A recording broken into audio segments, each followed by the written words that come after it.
Imperative সেন্টেন্সের voice চেঞ্জটা দেখে নিই। আগে দুটো ক্লাসে আমরা দেখেছি ইন্টারোগেটিভ ইয়েস নো কোয়েশ্চেন আর ডব্লিউএইচ কোয়েশ্চেনের ভয়েস চেঞ্জ। আজকে হবে ইম্পারেটিভ সেন্টেন্স। ইম্পারেটিভ সেন্টেন্স বলতে কোনগুলো বোঝায়? অর্ডার, কমান্ড, রিকোয়েস্ট, অ্যাডভাইস, এই ধরনের সেন্টেন্সগুলোকে ইম্পারেটিভ সেন্টেন্স বলে। তাহলে তার অ্যাক্টিভ টু প্যাসিভ আমরা কিভাবে করব, লেটস সি।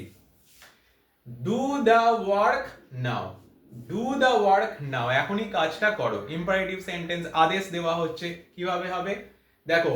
এখানে আগে দেখে নেব, আগে এই ধরনের সেন্টেন্সে আমাকে একটা ইন্ট্রোডাক্টরি লেট বসাতে হবে। Introductory let, LET let, let, প্রথমে লেট বসিয়ে দাও, ঠিক আছে। তারপর দেখো দা ওয়ার্ক, এইটা হচ্ছে অবজেক্ট, তাই তো। Do the work now, do what now, the work নাও। এবার এখানে প্রশ্ন আসতেই পারে যে এটা যদি অবজেক্ট হয় তাহলে সাবজেক্ট কোনটা? সাবজেক্ট তো সেন্টেন্সে দেখতে পাচ্ছি না, সাবজেক্ট সেন্টেন্সে দেখা যাচ্ছে না, তার কারণ হচ্ছে সাবজেক্টটা ইমপ্লয়েড আছে। কোথায় ইমপ্লয়েড আছে? ডু এর আগে। You do the work, you do the work, ইউটা হচ্ছে ইমপ্লয়েড আছে, মেনশনড নেই। তাহলে ইউ ডু দ্য ওয়ার্কে ইউটা না লিখে ডু দ্য ওয়ার্ক, তাহলে দ্য ওয়ার্কটা হলো অবজেক্ট। বোঝা গেল কনসেপ্টটা, সাবজেক্ট অবজেক্ট এখানে।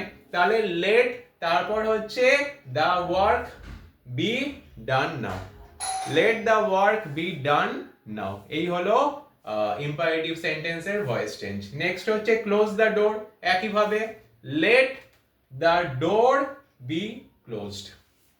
ওকে, নেক্সট হচ্ছে please pass me the salt. এখানে দেখো একটা প্লিজ, কি করা হয়েছে? একটা প্লিজ আনা হয়েছে। প্লিজ মানে কি?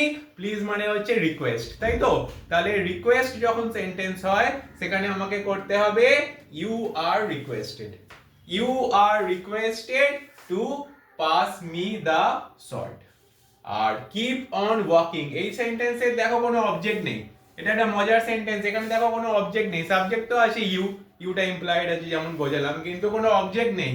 তাহলে এই ধরনের সেন্টেন্স গুলো আমাকে করতে হবে। তখন আর আমি লেটের পর তো আমাকে অবজেক্টটা বসাতে হচ্ছিল এতক্ষণ ধরে।